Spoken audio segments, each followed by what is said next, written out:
آسیہ مسیح کیس جون 2009 میں شیخوپورہ کے گاؤں ایٹیاں والی کی ایک عیسائی خاتون نے مسلمان خواتین کے ساتھ مباحثہ کرتے ہوئے رسول اللہ صلی اللہ علیہ وسلم کی شان میں نازیبا زبان استعمال کی۔ گستاخی کے ارتکاب کے بعد اس خاتون کے گھر پر اہل علاقہ نے حملہ کر دیا۔ پولیس نے بچاؤ کروا کے اس خاندان کو قتل ہونے سے بچا لیا اور اہل علاقہ اس کیس کو شیخوپورہ کی ڈسٹرکٹ کورٹ میں لے گئے، جہاں گواہوں کے بیانات قلم ہوئے اور اس عیسائی خاتون کو نومبر 2010 میں موت کی سزا سنا دی گئی۔ اس خاتون کے شوہر اسحاق مسیح نے فیصلہ کیا کہ وہ اس فیصلے کو لاہور ہائی کورٹ میں چیلنج کرے گا۔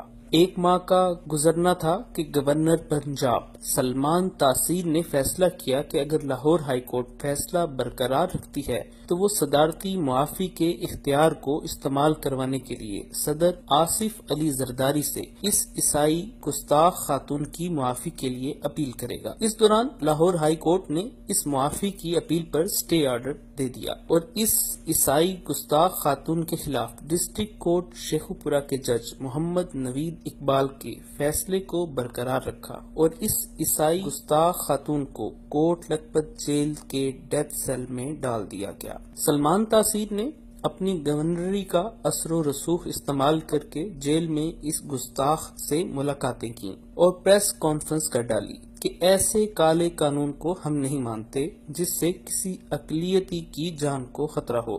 میڈیا پر اس معاملے میں بحث و مباحثہ ہونے لگا اور 4 جنوری 2011 کو کوہسار مارکیٹ اسلام آباد میں سلمان تاثیر کے ڈیوٹی گارڈ 26 سالہ ملک ممتاز قادری نے سلمان تاثیر کو قتل کر دیا۔ دوسری جانب وفاقی وزیر برائے اقلیتی امور شہباز بھٹی ان کوششوں میں تھے کہ تعزیرات پاکستان کی دفعہ 295C کو تبدیل کیا جائے یا ختم کر دیا جائے۔ انہی الزامات کی زد میں یہ وزیر بھی آ گیا۔ 2 مارچ 2008 کو اس وزیر کو اس کے گھر کے باہر قتل کر دیا گیا۔ 16 اکتوبر 2014 کو ایک بار پھر اس عیسائی خاتون کی اپیل کو مسترد کر دیا گیا۔ 20 نومبر 2014 کو صدر پاکستان کو پھر معافی کی اپیل کی گئی۔ 24 نومبر 2014 کو اسحاق مسیح نے پھر اپنی بیوی کے لیے سپریم کورٹ کا دروازہ کھٹکھٹایا اور 22 جولائی 2015 میں سپریم کورٹ آف پاکستان نے اس عیسائی خاتون کی سزائے موت کی سزا تب تک معطل کر دی جب تک اپیلوں کا فیصلہ نہیں آ جاتا۔ 26 مارچ 2016 میں دوبارہ ہائی کورٹ میں اپیل کی سماعت مقرر ہوئی۔ 13 اکتوبر 2016 کو 3 رکنی بینچ تشکیل دیا گیا۔ اسی صبح اسی بینچ کے جج جسٹس اقبال حمید الرحمان نے اس کیس کی سماعت سننے سے انکار کر دیا۔ اسی جج نے صدر پاکستان ممنون حسین کو اپنا استعفیٰ پیش کر دیا اور موجودہ chief justice of Pakistan justice Saqib Nisar نے 26 اپریل 2017 کو اسی عیسائی خاتون کی اپیل کی درخواست منسوخ کر دی۔ کیا آپ جانتے ہیں کہ یہ عیسائی خاتون کون تھی؟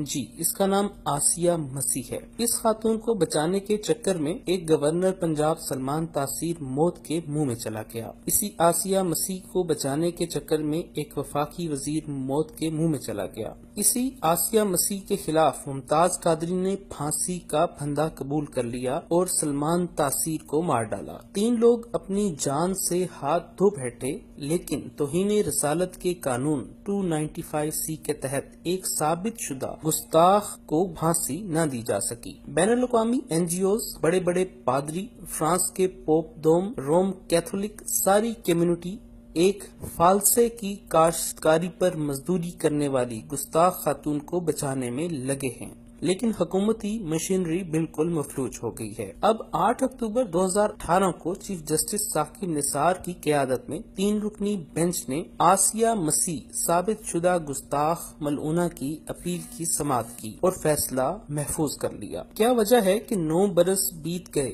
اعلیٰ عدالتوں سے سزا یافتہ گستاخ کو سزا کیوں نہیں دی جا سکی؟ آخر رسول اللہ صلی اللہ علیہ وسلم کی توہین کے خلاف یہ قانون کس طرح بے اثر